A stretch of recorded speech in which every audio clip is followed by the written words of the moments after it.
The Gospel of Thomas, Awakening Beyond Religion. Seeing the Gospel of Thomas through clarity. The resistance to the Gospel of Thomas is not primarily theological, it's perceptual. It reveals a divide in consciousness between those who rely on external authority for truth and those willing to encounter truth directly. Throughout history, teachings that bypass institutions and speak to inner knowing have been met not with inquiry, but with fear and rejection. The immediate labeling of the Gospel of Thomas as heretical is less a verdict on the text itself and more a reflection of the framework through which it's viewed. When awareness is confined to systems built on control, hierarchy, and obedience, anything that invites direct perception and self-recognition becomes intolerable. Many people who remain trapped within the 3D frequency matrix of institutional religion refuse to read or even acknowledge the Gospel of Thomas, choosing instead to dismiss it as heretical. This reaction is not the product of independent discernment or honest evaluation. It is a conditioned response cultivated through years of doctrinal reinforcement, fear-based instruction, and dependence on external authority structures that actively discourage direct inquiry and inner knowing. Being stuck in the 3D matrix of religion is not an insult. It is a description of a limited state of consciousness shaped by repetition, obedience, and inherited belief system that obscure direct awareness of truth.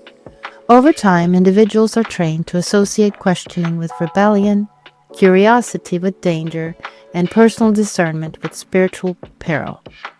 In such an environment, unfamiliar texts, especially those that challenge hierarchical control or expose the illusions of necessary intermediaries, are instinctively treated as threats rather than as invitations to inner awakening.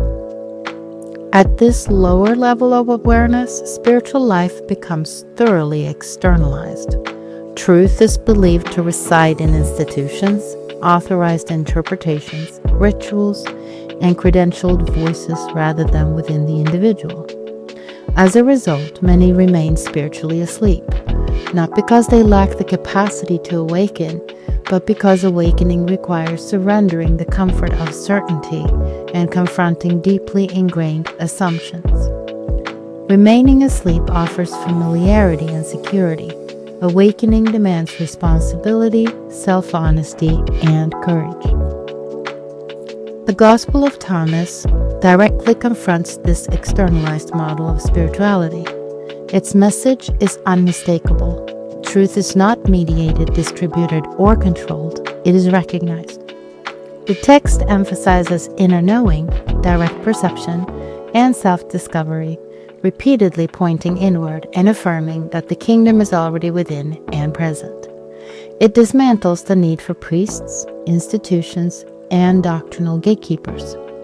For those conditioned to believe that truth must always come from outside themselves, such a message is profoundly destabilizing.